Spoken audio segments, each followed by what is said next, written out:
You're listening to the Femtrepreneur Show, and this is episode 51. Had to check on that for a sec. In this episode, we're talking about what you need to be doing when you start blogging for your business if you hope to eventually be making money from your blog. Hey guys, it's Mariah. And I'm Megan, and I'm so excited. We've been talking about blogging for a few weeks now, and this is kind of our final note on blogging for you guys. We want to go over 5 key tips we have that can help you do blogging right and help you make money when you're blogging. Exactly. Because the thing is that if you're starting your blog or you're creating a blog in order to support your business or in order to be a marketing channel for your business or in order to attract customers and clients to your website that then buy from your business, there are certain things that you're going to need to be doing if that's your core intent is to make money blogging and use blogging as a business tool, as a marketing tool, which it should be used as. These are some of the things that you want to do, right? We don't want you guys fucking around, basically. Our whole tagline is like, stop screwing around with your blog and business. So these are our tips so you guys can stop screwing around and actually treat your blog like the business that it is. I'm excited. Let's just dig in right into it with tip number 1, which is to create content that is evergreen, or what we like to call pillar content. Yes. So if you're serious about using your blog as a marketing channel or to attract customers and clients to your business, you cannot just be blogging about your daily life. You can't just be using your blog as a personal diary. Sometimes we see people that kind of overestimate how much people want to know everything about their personal life. There's definitely something to be said for bringing your personality to your blog, but that doesn't mean that you're just talking about an opinion that you had that day or what you ate for breakfast that day. You can save that for social media or save that for Instagram stories so that they disappear after 24 hours or whatever.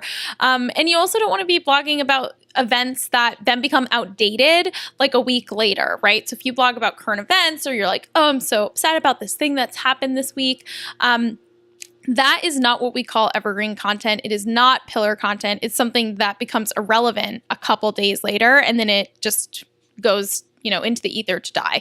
So we talked a lot about what exactly is pillar content. We even talked about topics that are pillar content topics that you should have on your blog. So if you're not exactly sure how to create these blog posts that are evergreen and they drive traffic to your site and they get shared a lot and they get backlinks and they're very valuable for your blog, if you're not exactly sure how to do that, go back and listen to that episode. I think it's episode 49, right? Yes. Yeah. It's episode 49, and we gave 10 essential pieces of content that you need to have that are all pillar content. So you definitely want to go check that out after you finish listening to this episode.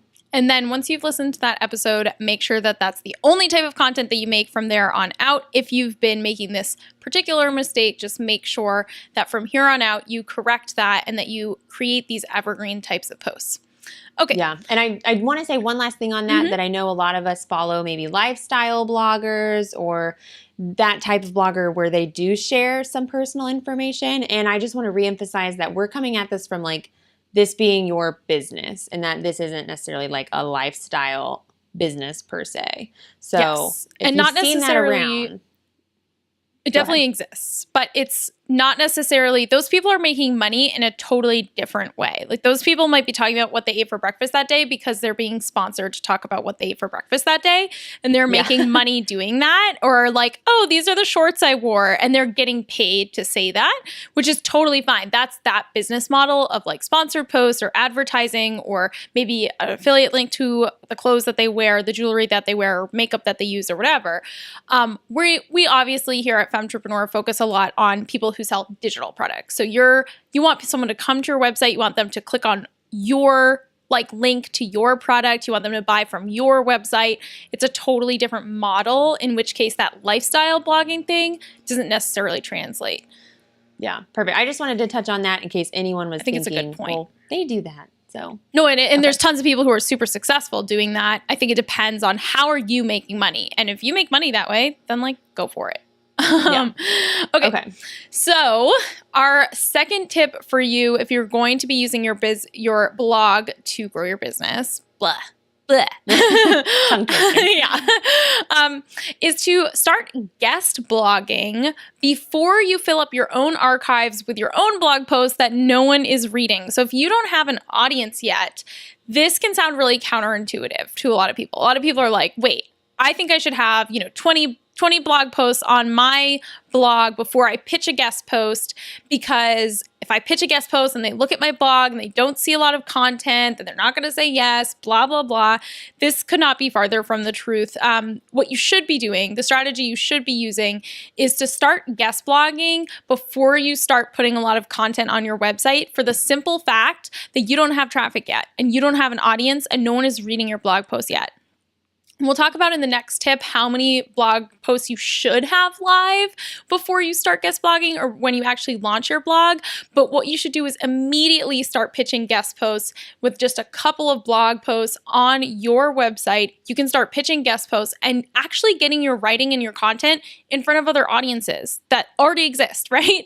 So if you're sitting there blogging for 6 months on your own website, hoping that people find you and no one's reading it, it's not a good use of your time. So you really need to be promoting yourself. Start guest blogging like a week after you launch your blog. And this is exactly what I've done in the past. This is exactly what our friend Nathan Barry did. Nathan Barry. This is what Nathan Barry did when he started his blog. He had 3 blog posts on his website, and then the rest of what he did was just create guest posts for other people. So that was his way of getting in front of other audiences when you don't have a lot of traffic to your own website when you're starting out. So again, it can sound counterintuitive to guest blog before you put content on your site, but just think about where the eyeballs are. Yeah, I think it's such a strategy I don't hear about ever, too. Like, you were the first person I ever heard presented in that way. Mm-hmm. And I remember how eye-opening it was back when I was a little student of your first 1K when you were talking about it. But I love this tip, and I think it's really a smart strategy. And we do have an article on our blog right now that goes into a little bit more detail about guest blogging, right? Yeah, exactly. You can learn how to actually get these guest blogs, how to get featured on someone else's blog, how to get the traffic back to your website, which is when it becomes really, really valuable to you if you know what to do with it. So we do have a blog post all about that we will link to in the show notes, and the blog post that goes with this episode. So check that out.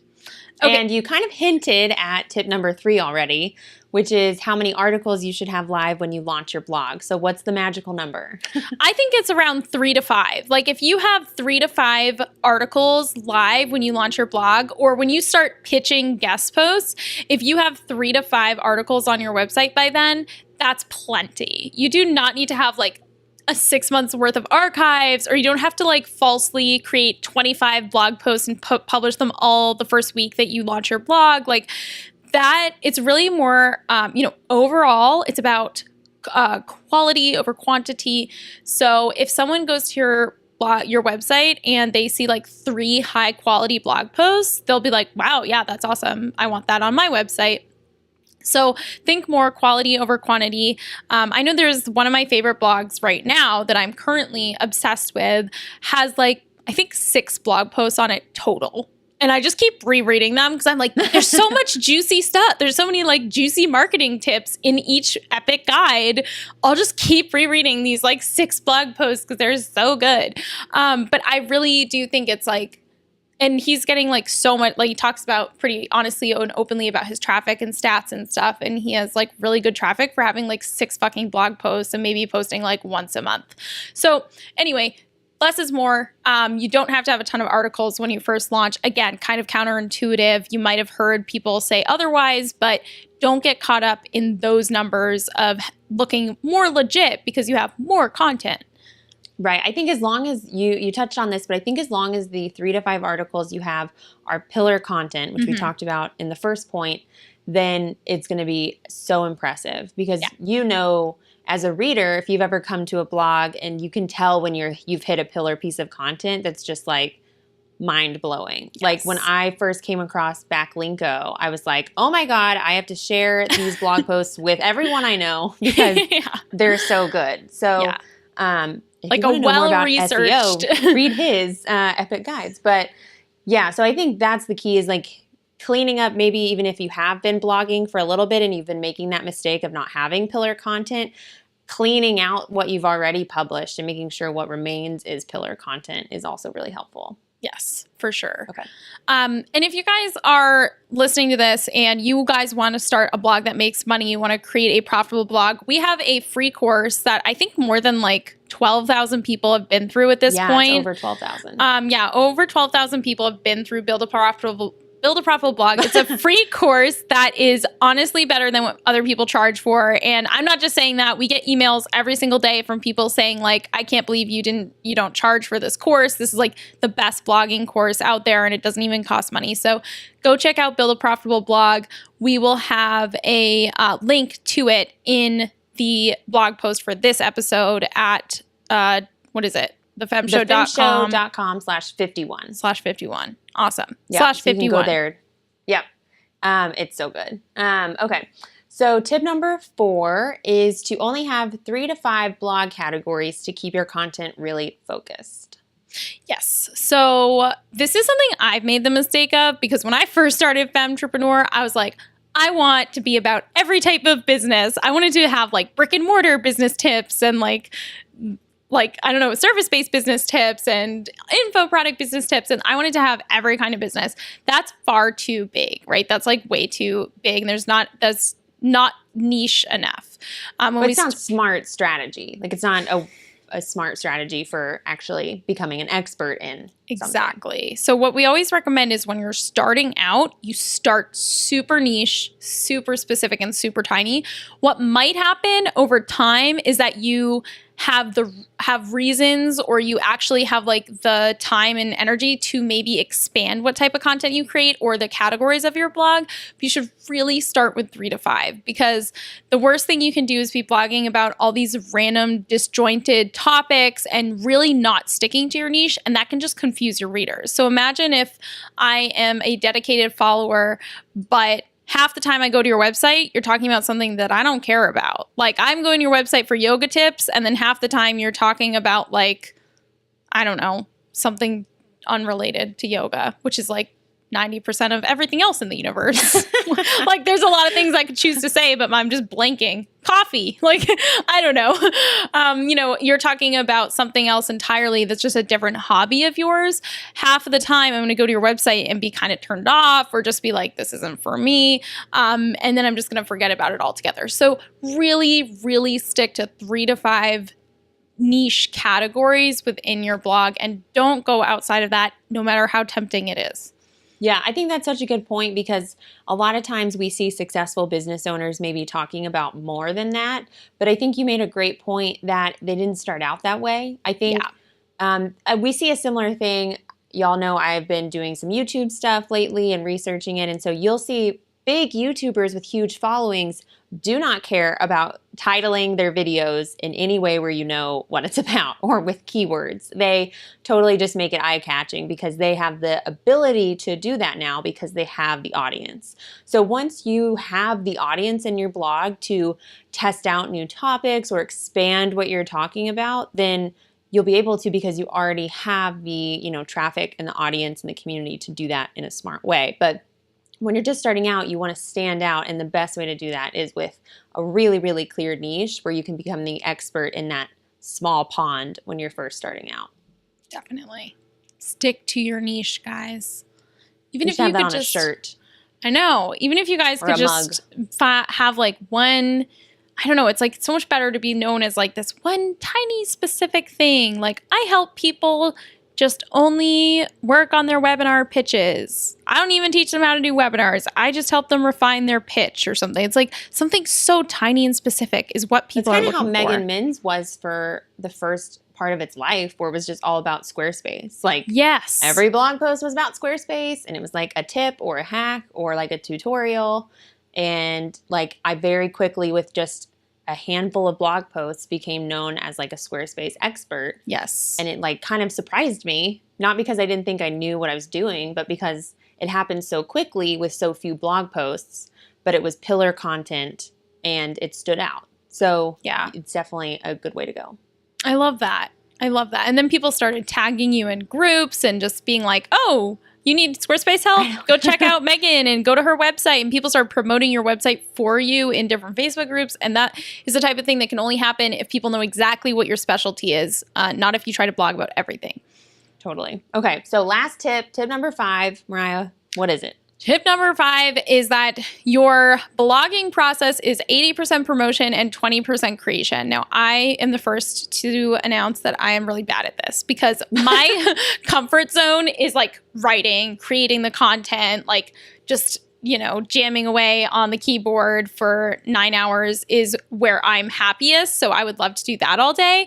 But what we realized is that if you don't spend more time actually promoting your content that you've already created and therefore getting more mileage out of it or more leverage out of this content that you already created, then it ends up kind of being a waste. And that really sucks because you have great content to share. You put a lot of time into it. If you're like me, you put a lot of care into it. I can spend, like I said, 8 to 10 hours on a single blog post, if not more, with all the other stuff that goes with it, with the graphics and the content upgrades and all that.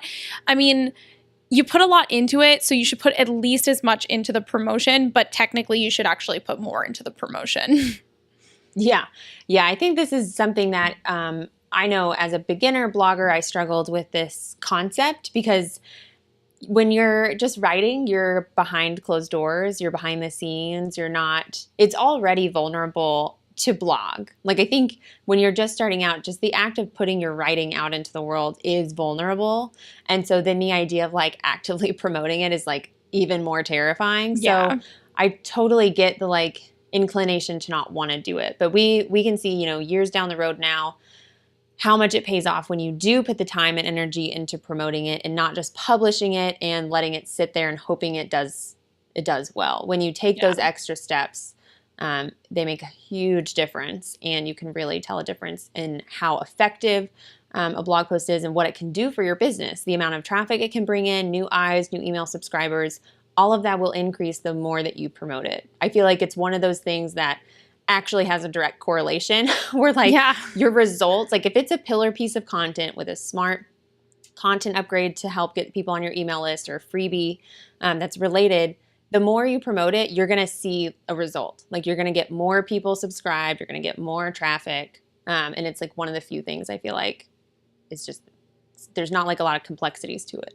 Yeah, definitely. No, I think it's like if you're spending more time writing new content than you are promoting your existing content, you're going to kind of flatline, and your traffic is going to flatline, and your subscribers are going to flatline. And it's definitely not like, I think, like you said, all of us aren't thinking about that as our main priority, but we really should be. And the other thing that I think happens is we all think, well, everyone's already seen, like I do this. I'll be like, oh, well, everyone on my email list has already seen everything I've ever written on my blog. And it's like, wait, no. Like definitely not. I'll just be like, oh, I don't want to like be redundant and promote something that came out a couple months ago. Everyone who was interested probably already saw it. It's like, no one saw it. And there's probably a lot more people in your audience, even your immediate audience, that doesn't even know that some of that stuff exists. So make sure you're promoting your existing content, whether it's on social media or to your email list or republishing your content, making sure it's on display on your website in a very strategic way. Those are all good places to start. And that is basically how you're going to treat your blog like a business and treat it as a really important marketing channel for your business as well, which is really the point of blogging. Yeah. And so just a quick recap of the 5 tips. Number 1 was create content that is evergreen, or what we call pillar content. Tip number 2 was to start guest blogging before you fill up your own archives. Step 3 was to have 3 to 5 articles live when you launch your blog. Step 4 is to only have 3 to 5 blog categories to keep your content focused. And step 5 was 80% promotion, 20% creation. So go to thefemshow.com/51 for the blog post that goes with this episode and to find the links to all of the resources we mentioned, including how you can get the free email course, Build a Profitable Blog. And if you want to discuss this episode with us and our amazing community of online entrepreneurs, make sure to join our free Facebook group at thefemshow.com/community. And if you like this episode, subscribe to the Femtrepreneur Show on iTunes and leave us a rating and a review. If you're watching this on YouTube, then please leave a comment with your thoughts in the comments below. And then remember to hit the like button and subscribe to our channel. If you have a question that you want us to answer live on the show, just go to thefemshow.com and submit your question, and we will give you a shout out, and we will see you next week.